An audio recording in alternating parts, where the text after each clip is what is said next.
ఇచ్చి ఉంటున్నాడు.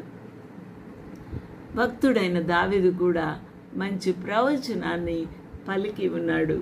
ఆయన శాసనములను గైకొనుచు పూర్ణ హృదయముతో ఆయన వెదుకువారు ధన్యులు. వారు ఆయన మార్గములో నడుచుకొనుచు ఏ పాపమును చేయరు. హల్లెలూయా. యెషయా గ్రంథకర్త కూడా 60:18 ఇకను నీ దేశమున బలత్కారమను మాట వినబడదు. ఎంత సంతోషం అండి. హల్లెలూయా.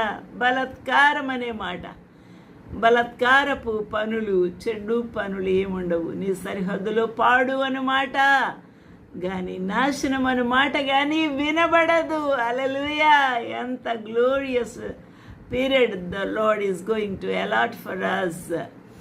అంత భక్తులై, మాన్యులై, పరిశుద్ధులై, పవిత్రులై మానవుడు జీవిస్తాడు. ఒకరి ఎడల ఒకరు